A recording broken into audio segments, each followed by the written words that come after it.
میرے اعلیٰ حضرت رحمت اللہ علیہ پالکی میں بٹھا کے لے جایا جا رہا تھا، ڈولی ہوتی تھی، پالکی میں بٹھایا جاتا تھا علماء کو، جس طرح بچیاں ڈولی میں بٹھا کے، تو ہندوستان میں ایک رواج رہا کہ علماء کو لوگ پالکی میں بٹھا کے کندھوں پہ اٹھاتے تھے، 4 مزدور وہ ڈولی پالکی اٹھایا کرتے۔ اعلیٰ حضرت کو بھی اٹھا کے لے جایا جا رہا ہے۔ فاضل بریلوی نے فرمایا رکھ دو نیچے، نیچے رکھا تو فرمانے لگے تمہیں سید زادہ کون ہے؟ حضور کیا ہوا؟ فرمانے لگے مجھے رسول اللہ کے خون کی خوشبو آ رہی ہے، مجھے خالص خون کی خوشبو آ رہی ہے۔ چپ کر گئے چاروں مزدور۔ آپ نے فرمایا تمہیں قسم ہو رسول پاک کی، بتاؤ تم میں سید زادہ کون ہے؟ تو ایک کمزور شخص اٹھا کہنے لگا حضور مزدور سے مزدوری لینی چاہیے، ذات برادری نہیں پوچھنی چاہیے۔ اعلیٰ حضرت نے فرمایا شاہ جی یہ آپ نے کیا کیا؟ مجھے کندھوں پہ اٹھا لیا۔ لاکھوں لوگوں کا پیر اور ہزاروں مشائخ اور علماء کی آنکھوں کی ٹھنڈک، بریلی کے امام جن کا قلم اٹھے تو وقت کے بڑے بڑے سورما گردنیں جھکا دے۔ اعلیٰ حضرت رحمت اللہ تعالی علیہ پہلے تو اپنی پگڑی اٹھا کے پیروں میں بچھائی، کہنے لگے تیرے نانے کے نام پہ کھایا ہے، تیرے کندھوں پہ چڑھ گیا ہوں، واسطہ مصطفیٰ کا مجھے معاف کرو۔ تو شہزادے نے پگڑی اٹھائی، کہا اعلیٰ حضرت ایسے تو نہ کیجیے۔ فرمایا نہیں ابھی میرا دل راضی نہیں ہوا۔ پھر اس شہزادے کو اعلیٰ حضرت رحمت اللہ علیہ نے پالکی میں بٹھایا۔ شہزادہ سید زادہ مزدور ہے، بظاہر پڑھا لکھا نہیں، غریب ہے، ان کو پالکی میں بٹھایا اور فرمایا ایک طرف سے میں اٹھاؤں گا، ایک طرف سے میرا بیٹا حجت الاسلام حامد رضا اٹھائے گا، ایک طرف سے ملک العلماء مولانا ظفر الدین بہاری بخاری کی شرح لکھنے والا اٹھائے گا، ایک طرف سے فقہ حنفی کا انسائکلوپیڈیا بحر شریعت لکھنے والا مفتی صدر الشریعہ مولانا امجد علی اعظمی اٹھائیں گے۔ چاروں نے جب اٹھایا وہ جا رہے تھے تو مولانا حسن رضا فاضل بریلوی فرما رہے تھے بے ادب گستاخ فرقوں کو سنا دے اے حسن، بے ادب گستاخ فرقوں کو سنا دے اے حسن، یوں کہا کرتے ہیں سنی داستان اہل بیت میرے دادا مرشد مفتی اعظم ہند مولانا مصطفیٰ رضا کا۔ اعلیٰ حضرت کے چھوٹے بیٹے، ان کا ایک مرید اپنے کسی دوست سے کہنے لگا میرے پیر مفتی اعظم ہیں۔ اس نے کہا تم سنیوں کا طریقہ ہے جس کو بناتے ہو اعظم ہی بنا دیتے ہو، امام تو اعظم، اعلیٰ حضرت تو اعلیٰ حضرت، مفتی تو مفتی ہے، تمہارا طریقہ ہے۔ اس نے کہا نہیں میرے پیر واقعی بڑے عالم ہیں۔ اس نے کہا میں جاؤں گا ایسا مسئلہ پوچھوں گا تیرے پیر کو جواب ہی نہیں آئے گا۔ وہ ساتھ لے گیا، جب سرکار مفتی اعظم کی خدمت میں، اعلیٰ حضرت کے بیٹے وہ بھی چھوٹے والے، تیری نسل پاک میں ہے بچہ بچہ نور کا، چھوٹے بیٹے اعلیٰ حضرت کی۔ بیٹھک میں بیٹھے تھے تو وہ آ گیا اعتراض کرنے والے کو لے کے، آپ کا مرید پوچھ لے جو مسئلہ پوچھنا ہے۔ بیٹھک کے 2 دروازے تھے، ایک بار کھلتا تھا ایک گھر میں۔ بیٹھے سلام کلام کے بعد کیسے آئے ہو؟ کہا حضور یہ کوئی بات پوچھنا چاہتا ہے، اور وہ رستے میں کہہ رہا تھا میں ایسا سوال پوچھوں گا تیرے پیر کو جواب ہی نہیں آئے گا، رستے میں یہ باتیں کرتا آ رہا۔ کہا پوچھو۔ اس نے پوچھا، کہنے لگا جی بتائیے نبی پاک علیہ السلام کی 4 بیٹیوں کے نام کیا ہیں؟ تو مفتی اعظم ہند اٹھے، جو دروازہ اندر کھلتا تھا اس کمرے سے اندر چلے گئے۔ وہ اعتراض کی تنقید آسان ہوتی ہے، تعمیر مشکل ہوتی ہے، اعتراض لوگ فٹافٹ کر لیتے۔ کہنے لگا تو تیرے پیر کو تو 4 بیٹیوں کے نام نہیں آتے، وہ کتاب دیکھنے چلے گئے، وہ تو دیکھ کے بتائیں گے، ان کو تو نام نہیں یاد۔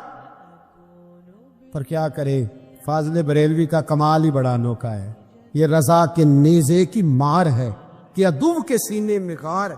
اعلیٰ حضرت کا رنگ ہی کچھ نرالا ہے۔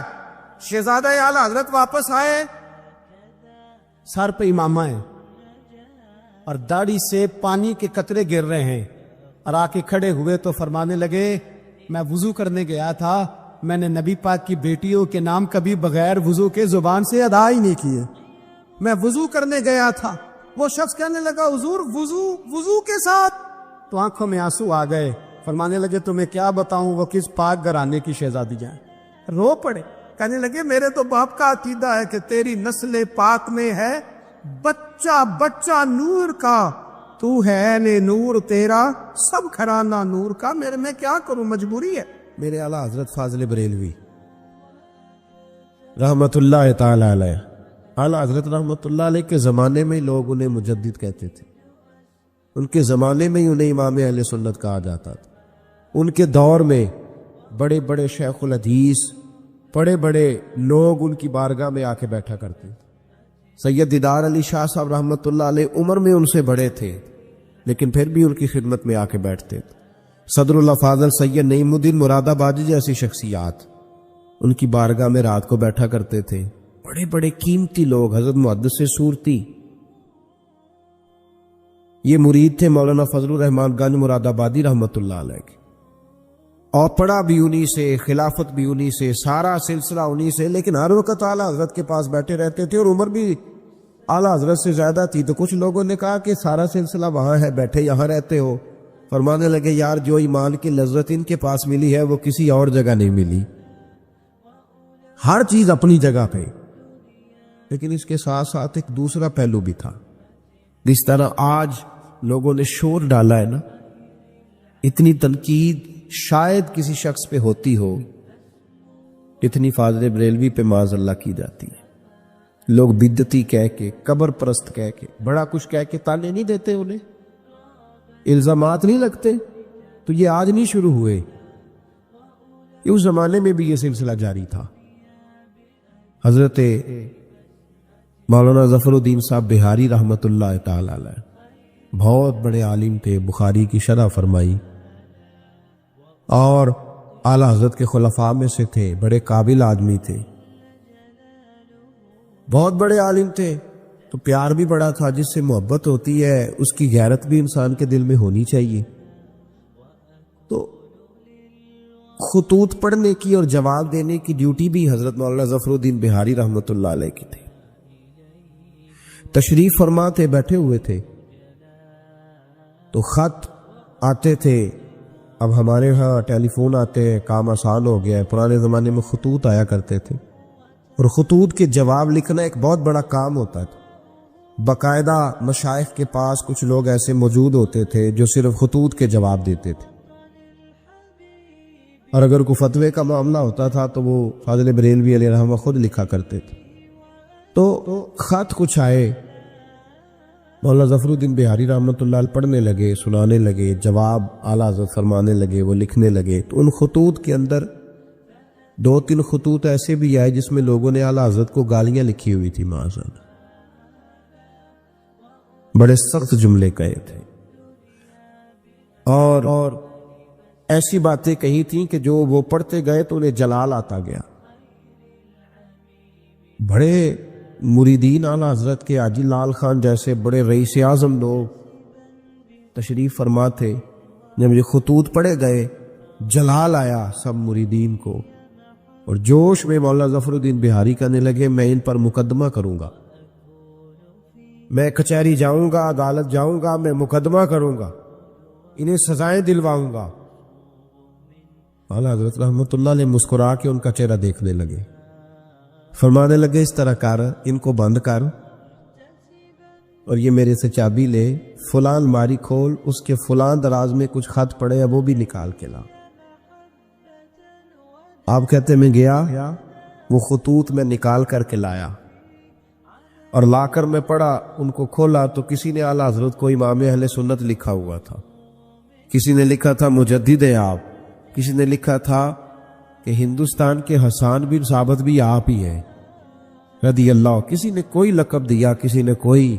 اعلیٰ حضرت فرمانے لگے ظفر الدین اس طرح کر یار، انہوں نے میری تعریفیں کی ہیں، پہلے انہیں جائیدادیں بانٹنا، تو پھر تنقید کرنے والے پہ مقدمہ بھی کر لینا. انہیں پہلے جائیدادیں بانٹنا، ان کے لیے انعام کا اعلان کر. اور پھر بڑا خوبصورت اور قیمتی جملہ جو صوفیاء کی روحانی تربیت کے لیے بڑا قیمتی ہے، بڑا خوبصورت جملہ کہا. آپ فرمانے لگے مجھے بتاؤ تو صحیح میرا ان کے ساتھ ذاتی جھگڑا کیا ہے؟ یہ جو مجھے گالیاں دیتے ہیں، میرا جھگڑا کیا ہے ان کے ساتھ؟ کوئی زمین کا میرا ان کے ساتھ لین دین کا معاملہ؟ کیا جھگڑا ہے؟ جھگڑا یہ ہے کہ یہ کہتے ہیں جیسا علم نبی پاک کو ہے ویسا جانوروں پاگلوں سب کو ہے، تو میں انہیں کہتا ہوں تم کفر بکتے ہو. یہ کہتے ہیں لاٹھی تو فائدہ دیتی ہے، محمد اور علی تو اتنا فائدہ بھی نہیں دیتے، تو میں انہیں کہتا ہوں تم کفر بکتے ہو. یہ کہتے ہیں اللہ جھوٹ بول سکتا ہے معاذ اللہ، تو میں کہتا ہوں تم کفر بکتے ہو. یہ کہتے ہیں حضور کے بعد بھی کوئی نبی آئے تو ختم نبوت میں فرق نہیں پڑتا، تو میں کہتا ہوں تم کفر بکتے ہو۔ یہ کہتے ہیں گدھے بیل کا خیال آئے تو نماز نہیں ٹوٹتی، نبی پاک کا آ جائے تو ٹوٹ جاتی ہے۔ تو فرمایا میں انہیں کہتا ہوں میرا ان کے ساتھ جھگڑا کیا ہے، یہ بس جھگڑا ہے۔ فرمایا چل ظفر الدین انہیں مجھے گالیاں نکالنے دے، جب تک مجھے گالیاں لکھتے رہیں گے میرے نبی کی توہین میں تو کوئی جملہ نہیں نہ لکھیں گے، لکھنے دے مجھے گالیاں۔ جے کر یار دے نام دا ملے بیڑا، چولی پا لئیے پنجے سٹیے نا، تو یہ کر یار دے نام دی ملے سولی، جھوٹا جھوٹ لئیے پیشا ہٹی۔ فاضل بریلوی ایک پختہ یقین والی شخصیت ہے، پختہ یقین والی۔ بریلی شریف کے دائیں بائیں طاعون کا مرض پھیل گیا تو اعلیٰ حضرت فرماتے ہیں میرے منہ میں بھی کچھ گلٹیاں نکل آئیں، تو بعض لوگوں نے کہا شاید آپ کو بھی طاعون ہو گیا ہے۔ اعلیٰ حضرت رحمۃ اللہ علیہ فرماتے ہیں جو سب سے بہترین طبیب تھا وہ لایا گیا، اس نے میرا منہ دیکھ کے گلٹیاں دیکھ کے کہا خو آپ کو تو طاعون کا مرض ہو گیا ہے۔ تو اعلیٰ حضرت فرمانے لگے مجھے ساری بیماریاں لگ سکتی ہیں، یہ نہیں لگ سکتی۔ اس نے کہا حکیم میں ہوں کہ آپ ہیں؟ فرمایا نہیں آپ ہی ہیں، پر یہ بیماری مجھے نہیں لگ سکتی، یہ مجھے ہو نہیں سکتی۔ اس نے اصرار کیا تو اعلیٰ حضرت رحمۃ اللہ تعالی علیہ اس کو کہنے لگے میاں تو جو مرضی کر لیکن مجھے طاعون کا مرض نہیں ہو سکتا، یہ بات طے ہے۔ وہ ناراض ہو کے چلا گیا۔ اب طاعون کی جو گلٹیاں ہوتی تھی نا وہ بڑے بڑے مہینوں نہیں جاتی تھی، تکلیف رہتی تھی۔ اعلیٰ حضرت کہتے ہیں میں نے اسی رات نا تھوڑی سی کالی مرچوں کا صفوف بنایا اور مسواک میں رکھ کے جب منہ کے اندر چھڑکا تو تھوڑا سا خون نکلا اور میرا منہ بالکل ٹھیک ہو گیا۔ سویرے میں نے کہا بلاؤ نا اپنے حکیم کو جو کہتا تھا طاعون ہو گیا ہے۔ تو لوگ کہنے لگے حضور آپ کو ویسے کیسے پتا تھا طاعون نہیں ہے؟ فرمانے لگے پتہ اس طرح تھا کہ اللہ کے رسول صلی اللہ علیہ وسلم نے ایک دعا ارشاد فرمائی ہے، فرمایا کسی مریض کو دیکھ کے پڑھ لو الحمدللہ الذی مما ابتلاک بہ وفضلنی علی کثیر ممن خلق تفضیلا۔ حضور نے فرمایا کسی بیمار کو دیکھ کے، مصیبت والے کو دیکھ کے یہ دعا پڑھو، تم اس مصیبت میں شکار نہیں ہوں گے۔ فرمانے لگے میں نے طاعون کے مریض کو دیکھ کے دعا پڑھ لی تھی، تارے ٹوٹ سکتے ہیں، چاند گر سکتا ہے، سورج اپنی جگہ چھوڑ سکتا ہے، پر مدینے والے محبوب کی بات غلط نہیں ہو سکتی۔ یہ میرا یقین کامل ہے، ساڈے نبی دی زبان ساڈے واسطے قرآن، یہ بات غلط ہو سکتی؟ مضبوط یقین فاضل بریلوی کا، مضبوط نظریات۔ اعلیٰ حضرت رحمت اللہ تعالی علیہ سے کسی نے کہا آپ کس طرح کے مومن ہیں، کس طرح کے مومن ہیں؟ تو اعلیٰ حضرت فرمانے لگے میرا دل چیرو، اس کو کھولو، ایک طرف لا الہ الا اللہ لکھا ہوگا، دوسری جانب محمد الرسول اللہ لکھا ہوگا۔ اعلیٰ حضرت فاضل بریلوی رحمت اللہ علیہ کے مکان کی دیوار گر گئی، ایک کونا مکان کا، آپ جانتے ہیں پرانی دیواریں چھوٹی ہوتی تھی اور بارشوں میں اکثر گھروں کی دیواریں گری ہوئی ہوتی تھی۔ ایک سائڈ کی دیوار گر گئی تو اس کونے میں ہندوؤں کا گھر تھا۔ اب مستری صاحب رات کو آئے، ان سے بات ہوئی تو کہنے لگے سویرے کام شروع کروں گا۔ کہا ایک دو صاحب نے کہ ہندوؤں کا گھر ساتھ ہے اور وہ دشمن بھی بڑے زیادہ ہیں، تو رات کو ہی ہو جائے۔ کہنے لگا جی نہیں میری مجبوری ہے، مزدور کہاں سے لاؤں گا، بڑے معاملات ہیں، سویرے شروع ہوگی۔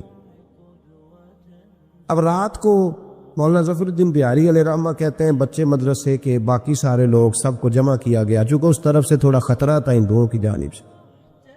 کہا جناب یہ بڑے دشمن ہیں اسلام کے، تو اس طرح کرو، اس طرح کرو کہ دو تین بچوں کی ڈیوٹی لگائیں یا کچھ لوگوں کی یہاں رات کو پہرا دیا جائے۔ ٹھنڈ بھی بڑی زیادہ تھی، کھڑا ہونا بھی مشکل تھا۔ اعلیٰ حضرت رحمت اللہ علیہ شاہ کی نماز کے بعد جلدی حجرہ خاص میں تشریف لے جاتے تھے۔ اس رات جب دیکھا نا باہر شور ہو رہا ہے تو اسی طرح سر پہ ایک رومال لپیٹا تو باہر آ گئے۔ کہنے لگے کیا شور ہے؟ کہ حضور سردی ذرا زیادہ ہے تو یہاں کسی کی ڈیوٹی لگانی ہے پہرے کی۔ 2 منٹ خاموش رہے، پھر فرمانے لگے کوئی ضرورت نہیں، جاؤ سو جاؤ سارے جا کے، کوئی ضرورت نہیں، جاؤ اپنے اپنے گھروں کو، کوئی حاجت نہیں، پہنچ جاؤ۔ کہ حضور مہربانی کرے، وہ طے ہونے لگا تھا۔ فرمایا میری وجہ سے کیوں کوئی ساری رات بیدار رہے، جاؤ تمہیں کہا آرام کرو۔ لوگ سو گئے۔ صبح فجر کی نماز پڑھ کے اعلیٰ حضرت رحمت اللہ تعالی علیہ جب سیڑھیاں اتر رہے تھے رضا مسجد کی، تو وہ جس ہندو کی جانب سے زیادہ خطرہ تھا وہ سیڑھیوں پہ بیٹھا تھا۔ مسجد کی سیڑھیوں پہ.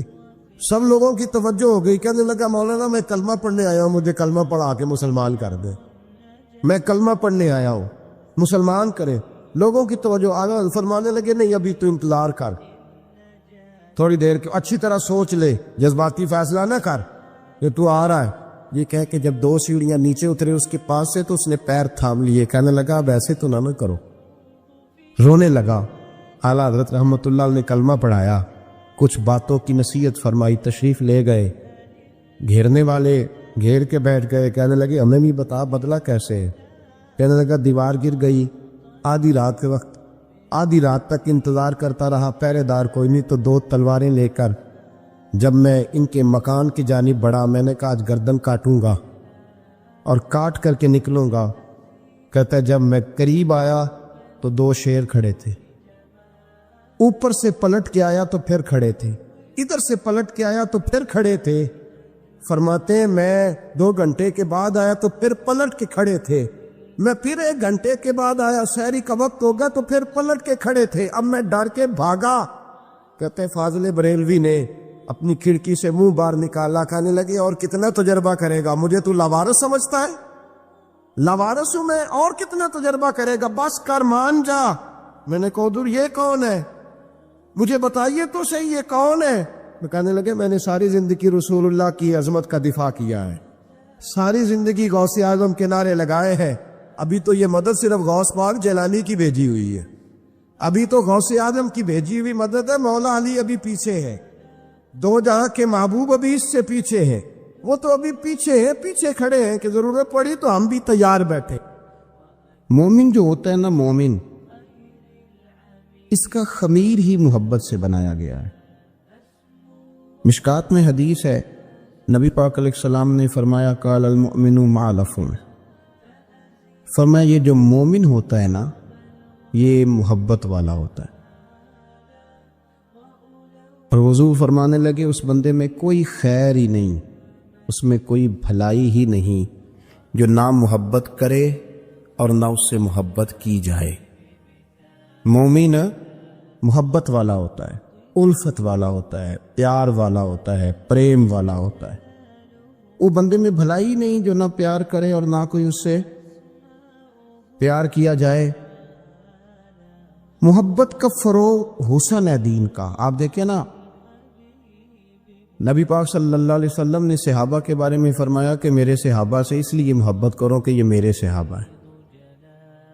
اہل بیت نبوت کا معاملہ آیا تو نبی پاک صلی اللہ تعالی علیہ وسلم نے اپنے اہل بیت نبوت کو چادر کے نیچے چھپا کے اور پھر ہاتھ اٹھا کے کہا اے اللہ یہ میرے اہل بیت ہیں, میں ان سے محبت کرتا ہوں, تو بھی ان سے محبت فرمانا. آپ ذرا غور کریں کہ یہ محبت کہاں کہاں پہنچتی ہے, اللہ سے, اللہ کے رسول سے, حضور کے صحابہ سے, بات اہل بیت تک آئی تو کہا ہے اللہ میں ان سے محبت کرتا ہوں, تو بھی ان سے محبت فرما, اور میرے مالک جو جو ان سے محبت کرے تو ان سب سے بھی محبت فرما. فروغ محبت, اشاعت محبت, تبلیغ محبت بڑا ضروری کام ہے. دیکھیں نا, ایک تو یہ تھی کہ دین کے معاملے میں محبتیں جو شرعی محبتیں کہلاتی ہیں, اور ایک ہیں ہماری طبعی محبتیں. حضور صلی اللہ علیہ وسلم نے ہمیں حکم دیا ہے, فرمایا اپنی بیوی سے بغض نہ رکھنا. اس کا معنی یہ ہوا کہ کچھ لوگ ایسے ہیں جو بیوی کا بغض بھی پال لیتے. مقابلہ ہو رہا ہوتا ہے میاں بیوی کا, بحث ہو رہی ہوتی ہے, ایک دوسرے کے خلاف دلائل جمع ہو رہے ہوتے ہیں, ایک جنگ مچی ہوتی ہے. فرمایا اس سے بغض نہ رکھنا. کوئی عادت نہ پسند ہو تو وہ عادت دیکھ لینا جو تمہیں پسند ہے, عداوت نہ پیدا کرنا. ہاں دین اظہار بیزاری کا حکم دیتا ہے پر ان کے ساتھ جو رب رسول کے دشمن ہیں. باقی فروغ محبت میں اپنا کردار ادا کرو. دیکھیں نا حضور صلی اللہ علیہ وسلم نے فرمایا جس نے محبت کے ساتھ ماں باپ کا چہرہ دیکھا اللہ اسے کامل حج کا ثواب عطا کرے گا. لیکن حدیث میں جو حضور نے شرط لگائی اس شرط کا خیال رکھنا ہے. کس طرح چہرہ دیکھنا ہے؟ فرمایا ماں باپ کا چہرہ دیکھو. کس طرح؟ اچھا یہ حدیث بتاتی ہے کہ کچھ لوگ ایسے ہیں جو چہرہ دیکھتے ہیں پر محبت سے نہیں دیکھتے. ابا جی کی کچھ باتیں کڑوی بھی لگتی ہیں نا, تو کئی دفعہ کچھ بچے چہرہ دیکھتے ہیں پر محبت سے نہیں دیکھتے، تو حضور نے فرمایا تو محبت سے چہرہ دیکھ، تیرے رسول کا وعدہ ہے رب مقبول حج کا ثواب دے گا۔ صحابی عرض کرنے لگے یا رسول اللہ صلی اللہ علیہ وسلم اگر میں 2 دفعہ دیکھوں؟ تو حضور نے فرمایا 2 حج کا ثواب۔ اس نے کہا حضور میں دن میں 3 دفعہ دیکھوں؟ تو فرمایا 3 حج کا ثواب۔ اس نے چوتھی بار کی بات کی تو حضرت ابو ہریرہ فرماتے ہیں حضور نے فرمایا تو جو پوچھتا رہے گا اور میں بتاتا رہوں گا تو بات ختم نہ کریں، حضور حکم کریں، فرمایا تو 100 دفعہ دیکھ اللہ 100 حج کا ثواب عطا کرے، بات کو ختم کرتے۔ تو جتنی دفعہ دیکھ اللہ تجھے اتنے حج کا، شرط یہ ہے کہ ذرا پیار سے دیکھ، ذرا محبت سے دیکھ۔ نفسیات کا ڈاکٹر بوڑھوں کو نیند کی دوائی کیوں دیتا ہے؟ وہ اس لیے دیتا ہے کہ ان کے بچے انہیں وقت نہیں دے۔ بچے کو بہلایا جا سکتا ہے، بوڑھے کو بہلایا نہیں جا سکتا، اس لیے کہ جو بوڑھا ہوتا ہے نا اس کے پیچھے پوری ایک داستان زندگی ہوتی ہے، وہ تاریخ ہوتی ہے، وہ کبھی کسی چیز کا مالک رہا ہے، سربراہ رہا ہے۔ اولڈ ہاؤس پاکستان میں تیزی سے اس لیے بن رہے ہیں کہ بچوں کی جو خاص الفت تھی نا ماں باپ سے وہ رہی نہیں، ورنہ اگر ایک والد 6 بچوں کا خیال رکھ سکتا تھا تو 6 بچے مل کے ایک باپ کو بھی تو سنبھال سکتے تھے نا، ماں کا بھی خیال کر سکتے تھے نا۔ محبت کا فروغ جب ہو، آپ ماں باپ کو ٹائم دیں، ان کے پاس بیٹھیں، ان کے ساتھ تھوڑا وقت بتائیں، سارے معاملات ٹھیک ہو جائیں۔ ہمارے معاشرے میں نا تیزی سے نفرت کا فروغ ہوا ہے، نفرت کا فروغ۔ پتہ اسلام نے غیبت سے کیوں منع کیا ہے؟ غیبت کا معنی یہ نہیں ہے کہ کسی بندے میں کوئی عیب نہیں پایا جاتا تھا تو آپ نے وہ بیان کر دیا، یہ غیبت نہیں، یہ تو بہتان ہے۔ کسی میں کوئی عیب نہ پایا جائے تو وہ بیان کرنا وہ غیبت نہیں، وہ تو بہتان ہے۔ غیبت کی تفصیل یہ ہے، تشریح یہ ہے، غیبت کی تعریف یہ ہے کہ کسی میں کوئی عیب پایا جاتا تھا، آپ نے وہ اس کی غیر موجودگی میں ڈسکس کیا تو اس کا نام غیبت ہے۔ وہ عیب تھا، آپ سچ ہی بول رہے تھے، آپ ٹھیک کہہ رہے تھے، عیب واقعی تھا، پر اسلام اس کو پسند نہیں کرتا۔ اسلام کہتا ہے کہ اگر تو سمجھتا تھا یہ عیب ہے تو جا کے اس کی تبلیغ کر، اس کو بتا، اس کو کہہ میاں یہ غلطی چھوڑ دے، تو نے ڈسکس کیوں کیا؟ آپ کسی شخص کے پاس بیٹھیں اور کسی دوسرے آدمی کی تعریف کریں، آپ کہیں کہ بڑا اچھا ہے، بڑا بامروت ہے، مہمان نواز ہے، با اخلاق ہے، وعدے کو وفا کرنے والا ہے، دیانتدار ہے، سچ بولتا ہے، آپ تعریفیں کریں۔ آپ کسی کے سامنے تعریف کریں گے نا تو بندہ کہے گا یار کسی دن ملاقات تو کرا، اور جب وہ ملے گا تو اس کی آنکھوں کے اندر ایک خاص کشش ہوگی، پیار ہوگا، ملنے کو جی چاہے گا، ایک خاص راحت ہوگی۔ یہ کب ہوگا؟ جب آپ نے کسی کی تعریف کر دی۔ لیکن اگر آپ کسی کی غیبت کریں گے، کسی کے بارے میں کہیں گے بڑا غلط ہے جی، لوٹ لیتا ہے جی، چور ہے جی، فاسق ہے جی، تو بندہ اگر کبھی مل بھی گیا تو اس سے سلام لینے کو دل۔ ہم نے پتہ کیا کیا ہے؟ تیزی کے ساتھ فروغ پایا ہے ہمارے ہاں نفرت کا ماحول، تیزی کے ساتھ فروغ پایا ہم نے نا تیزی سے۔ آپ کھول لیں، کوئی یوٹیوب کھول لیں، کوئی ایسا چینل کھول لیں، بس لڑائی ہے، فلانا فلانے سے لڑ رہا ہے، فلانا۔ مذہبی لوگوں کی میں منت کرتا ہوں کہ خدا را دین کو اس طرح کا ماحول تو نہ آپ دیں کہ لوگ کہیں کہ ان میں کوئی شیطان ہی نہیں، فلانا فلانے کا جواب دے رہا ہے، فلانا فلانے کا، اور بازاری زبان استعمال کی جا رہی۔ اور ٹھیک ہے، مسلمات جو طے تھے لوگوں نے تو ان کو بھی چھیڑنا شروع کر دیا، اور تضحیق کی جاتی ہے، لفظ اس طرح کے اختیار کیے جاتے ہیں جو ویسے ہی وزادار آدمی بولنا پسند نہیں کرتا۔ کیا آپ اپنی شکل دکھا رہے ہیں کفر کو کہ یہاں نفرت ہی نفرت ہے، اور وہ باتیں جن کو بالکل چھیڑنا نہیں چاہیے تھا ان پر بھی آپ کلام کرتے ہیں۔ آپ نے کوئی چیز نہیں چھوڑی، اس پر آپ نے بحث نہ کی، ہو الجھایا نہ، وہ میلہ لگا دیا، اللہ جانے کوئی کیا بول رہا ہے۔ دعوت دین کون دے گا؟ پیغام حق کون سنائے گا؟ فلانا فلانے کا جواب دے رہا، اور پھر وہ دوسرے کا جواب دے رہا ہے، تیسرے پہ تبصرہ کر رہا ہے، چوتھا 5ویں پہ تبصرہ کر رہا ہے۔ یہ کب تک بات ایسے چلے؟ یہی حال سیاسی لوگوں کا ہے. میرے ملک کا جو نوجوان اب بڑا ہو رہا ہے نا، میں بڑی ذمہ داری سے بتا رہا ہوں، وہ جیسے ہی بڑا ہوتا ہے تو وہ سمجھتا ہے میں ڈاکوؤں کے ملک میں پیدا ہوا ہوں. وہ سمجھتا ہے یہ شاید چوروں کی دھرتی ہے. وہ سمجھتا ہے شاید یہاں سب دھوکے باز ہیں.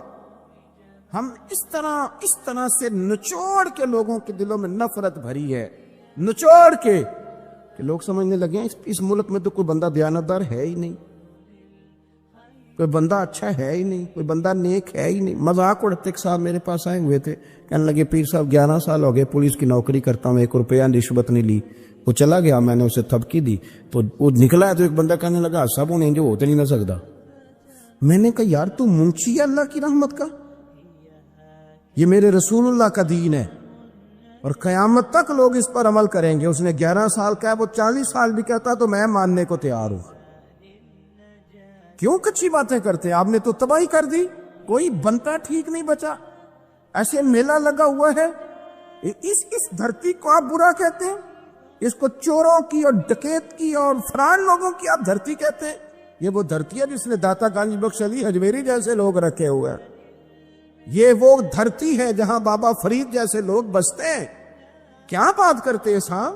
یہ اتنے بزرگ ترین لوگ یہاں بستے ہیں اور آپ کیا بات کرتے ہیں؟ اور دیکھیں میں بالکل ہی غیر سیاسی اور غیر جانبدار رہتا ہوں ملکی معاملات میں، لیکن جس شخص نے پاکستان کو ایٹمی قوت بنانے کے لیے، اب تو بڑی عمارت ہو گئی ہے، غربت میں جس بندے نے کام شروع کیا تھا کہ ایٹمی طاقت بن جائے، اس نے کوئی کام کیا کہ نہیں کیا؟ آپ کو پاورفل بنایا کہ نہیں بنایا؟ کبھی تبصرہ ہوتا ہے اس پر بھی؟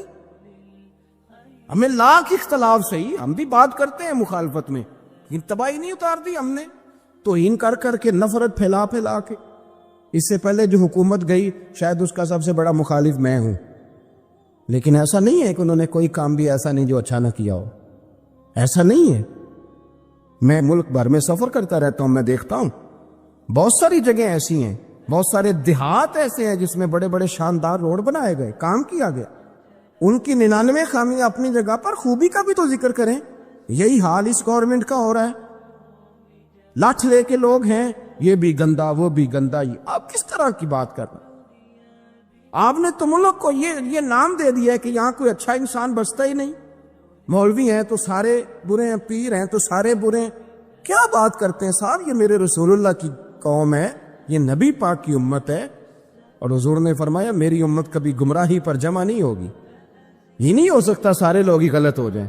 لیکن ہم نے تباہی اتار دی. جس کے ہاتھ میں سپیکر آتا ہے وہ سب کی پگڑیاں اچھالنا ضروری سمجھتا ہے.